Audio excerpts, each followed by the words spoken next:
Ratatouille. Saffraan, saffraan, saffraan. Ek sniffel deur die speserye. Waar is die saffraan tog? Dit moet by die sampioene en by die kaas kom wat ek klaar gaar gemaak het. Terloops, my naam is Remy, en ja, ek is 'n rot. Maar dit beteken nie ek kan die fyn kos waardeer nie. Ek kan hoor, eintlik wil ek baie graag 'n chef word. Want soos die beste chef in die wêreld sê, enigiemand kan kook. Die aand wat hierdie storie begin, het ek by die kothuis se kombuis ingesluit. Ek weet ek is nie veronderstel om dit te doen nie, maar nou ja, ek het dit al 100 maal tevore gedoen. Jy sien, ons rotkolonie woon bo in die solder. En al die goeie kos is in die kombuis. Bydien, die ou tante sit en slaap. Sy het vroeër die televisie aangeskakel, en dis waar ek hoor, Gusteau is dood. Ek kan dit nie glo nie, Auguste Gusteau is my held. Maar dis nie al nie. Die ou tante word wakker en sy is sommer op die oorlogspad. My broer Emile skarrel verskriklik op die solder toe. Die ou tante bestorm hom en swaai haar sambreel deur die lug. Die volgende oomblik is daar chaos. Om alles te kroon, stort die plafon ook nog in duie, en daar kom die hele rotkolonie saam afgrond toe. Almal vlug na die bote toe, maar skielik onthou ek iets wat ek eenvoudig nie kan agterlaat nie.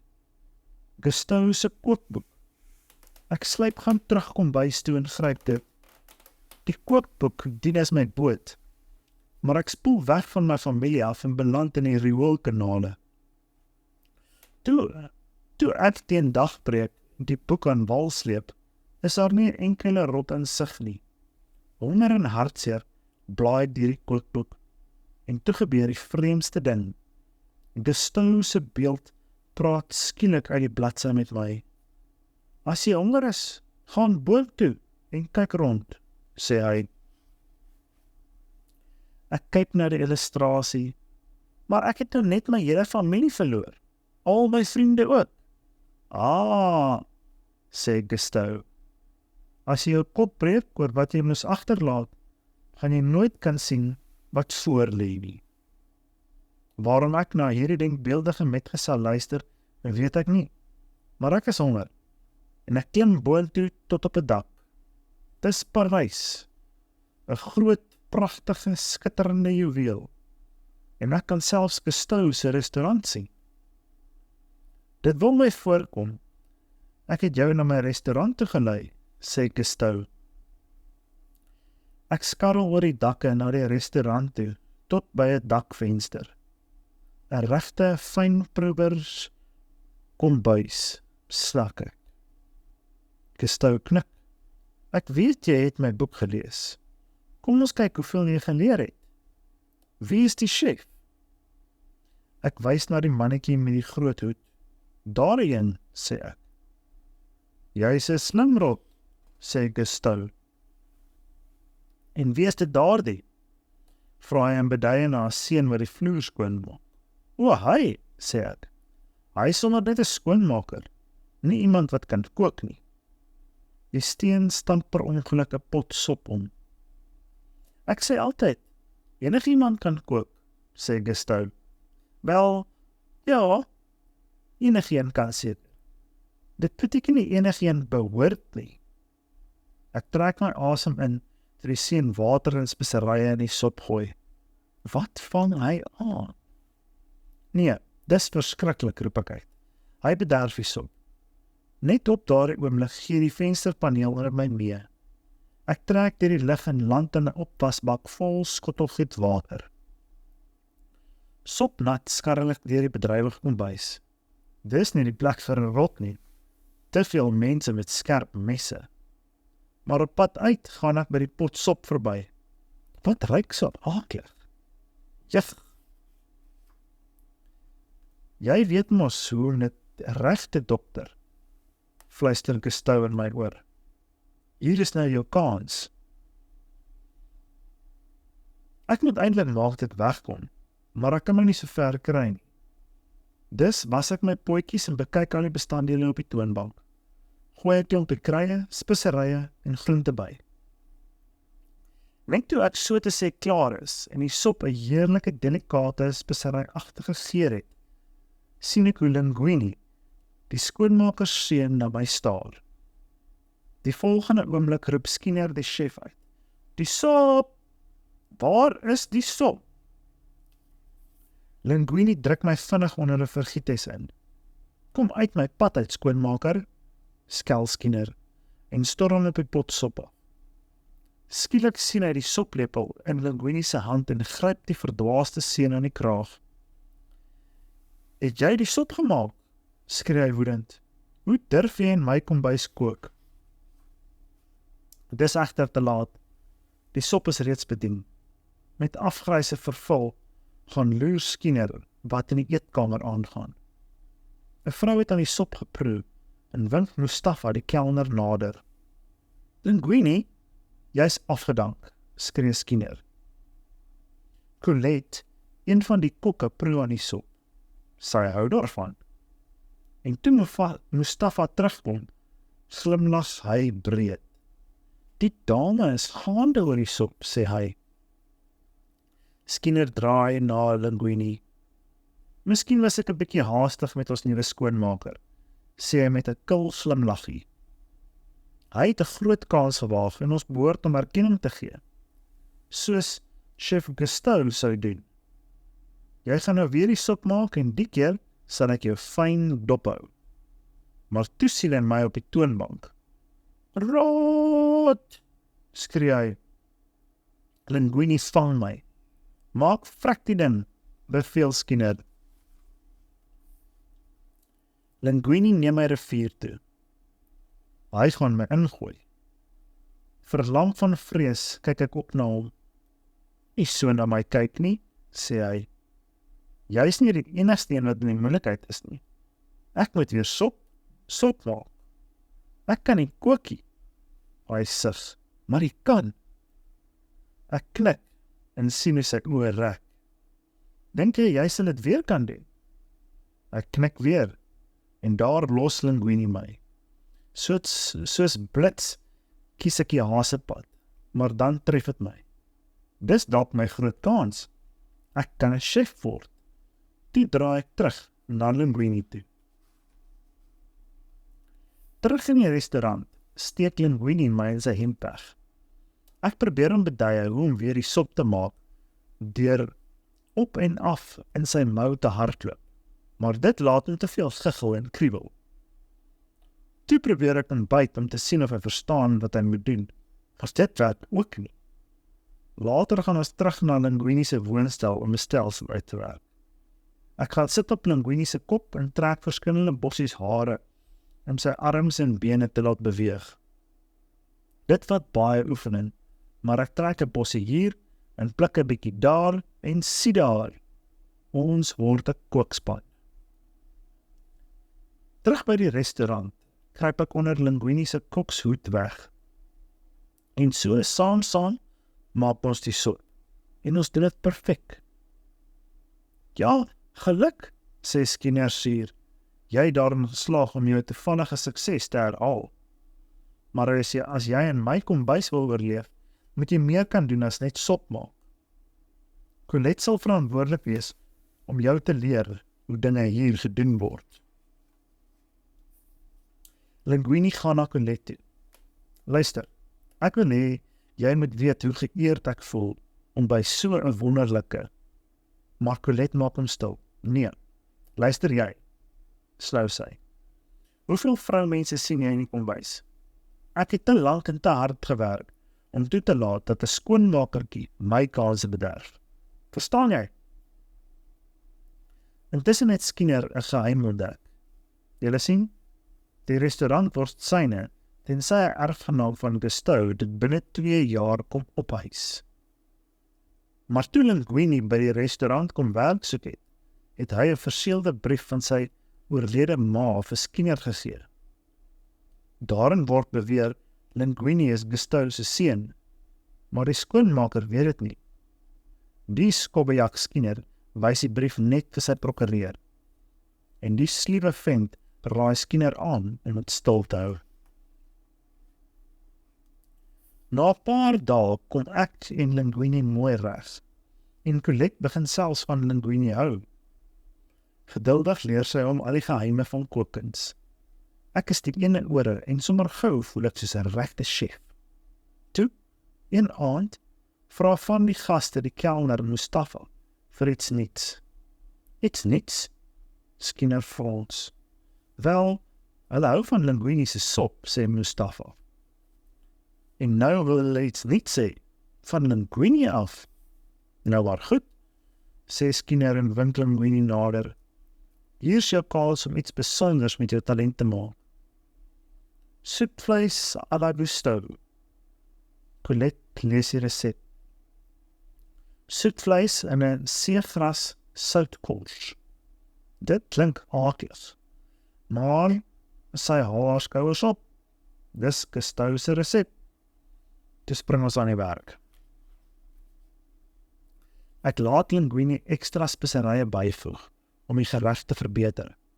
Dan laat ek hom na die pot leen sodat ek die kos kan ruik. Ek weet presies wat ons kort kom. Wat maak jy? Vra Colette. Daar is nie wit truffelolie in die resep, maar ek pluk net aan Linguini se hare en laat hom die nuwe sous oor die kos gooi, net voordat Mustafa dit eetkamer toe neem. Colette is woedend omdat Linguini nie die resep gevolg het. Maar oomblikke later bars Mustafa by die kombuis in. Hulle is gek daaroor, roep hy uit. Die ander gaste het dit ook nou bestel. Ekstaties spring ek op en af onder die hoed. Dit is wonderlik, sê Skinner teesinnig. Julle sien, die chef se plan was dat Linguini 'n flop maak.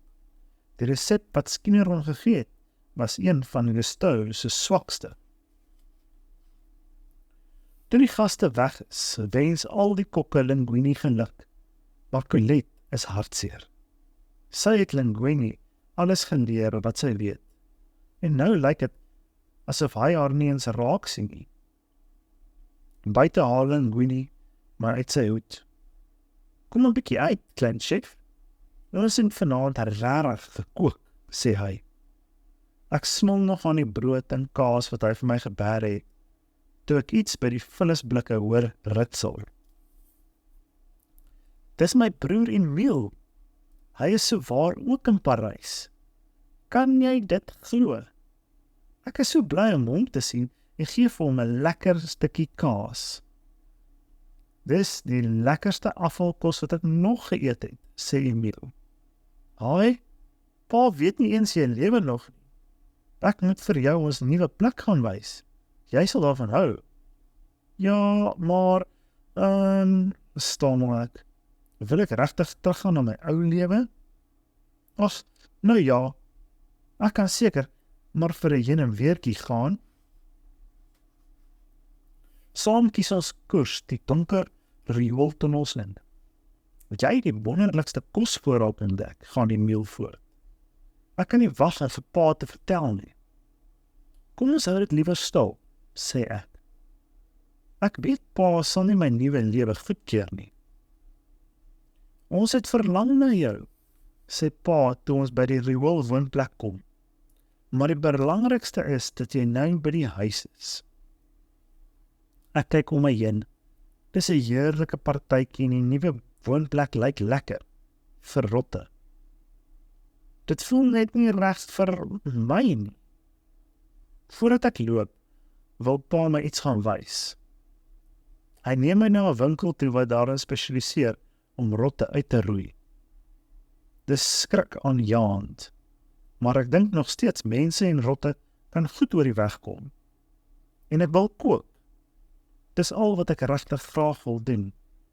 Toe gaan ek terug restaurant toe. By Gusto's aangekom, kry ek Linguini op die vloer uit soos 'n kers. Skinner het hom heel nag laat skoonmaak. Ek probeer hom wakker maak, maar hy is te moeg. Na 'n ruk sit ek vir hom 'n sonbril op en kruip onder sy hoed in. Toe Colette later opdaag, lyk dit asof Linguini al begin werk het. Ongelukkig kry ek hom nie so ver om te praat nie. En toe hy Colette met 'n ongeskikte gestort antwoord, het sy genoeg gehad. Sy gee hom 'n harde klap deur die gesig. Hy val op die grond, maar word uiteindelik darm wakker. Ek het van jou gehou, sê Colette. My fout. Toe storm sy by die restaurant uit. Linguini is verpletter. Ek skat hy is 'n bietjie verlief op haar. Dis alles verby, klein chef, fluister Linguini. Ek kan nie so aangaan nie. Hy hardloop agter Colette aan en is op die punt om my te ontmasker, toe ek hom 'n harde pluk in die hare gee, sodat hy haar liewer soen. Sjoe, dit was amper. Colette staar eers verstom na Linguini, maar toe glimlag sy, en van daardie oomblik af stel Linguini baie meer in Colette belang, as om te kook. Die verliefde paartjie jaag volspoed op Colette se bronkpolie daar weg. Die wind waai Linguini se kopsoet af, en ek val dat ek huk in die straat.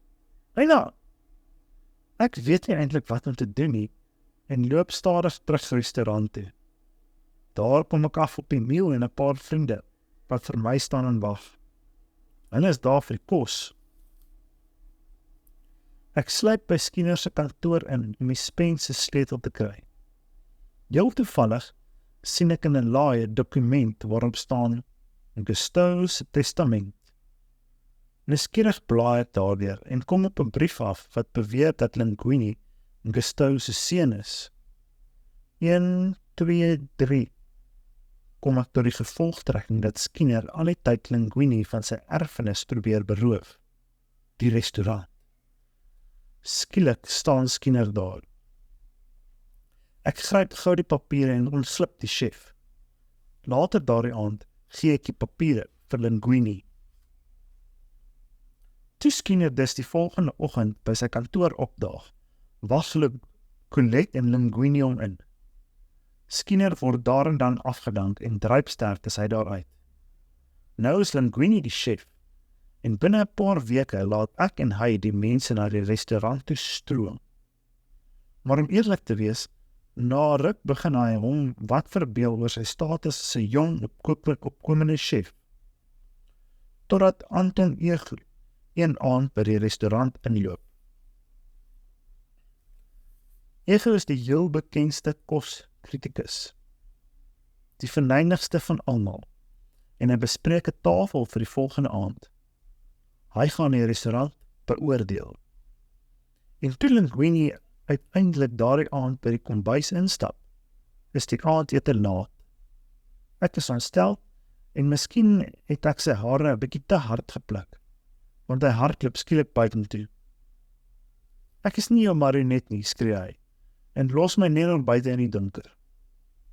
Hoe kan hy dit doen, nadat ek hom met alles gehelp het? Op daardie oomblik kom pa en die meal daaraan. Ek besluit om vir hulle daardie lekker fyn kos te gee. Linguini kom egter terug om hom verskoning te vra, maar hy kom byna iets oor toe hy al die rotte sien. Skurt, skree hy. Ek voel baie sleg, want ek weet hy is in die moeilikheid. Hy het nie die vaagste benul wat om met die kombuis te doen nie. Die volgende aand gaan ek terug restaurant toe. Ek weet Linguini het my hulp nodig, veral omdat Anton Ego die aand daar kon eet. Colette sien my eerste raak. Raad, gil sy. Al die kokke storm op my af. Los hom, moenie aan hom raak nie, skree Linguini. Die kokke steek vas en kyk verbaas na hom. Ek weet dit klink belaglik, sê hy met 'n sug, maar eintlik het ek geen kooktalent nie, maar hierdie rot. Dis hy wat al die resepte ken.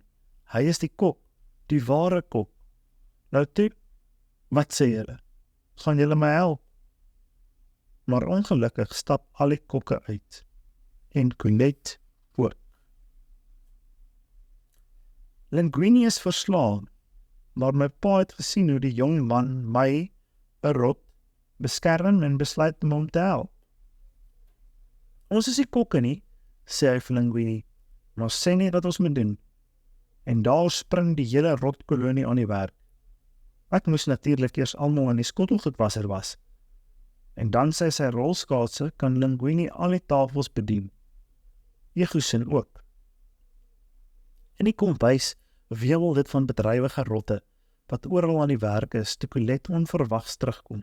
Jy is terug, roep Linguini uit en gee haar 'n drukkie.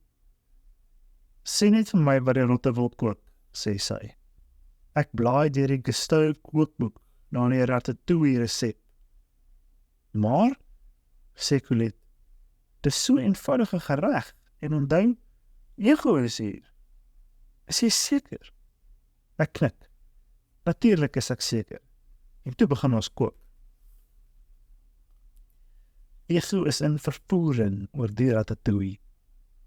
Hy prys Linguini, maar my vriend verduidelik, dis nie hy self wat die gereg gemaak het. Gevolglik dring Ego daarop aan om die chef te ontmoet.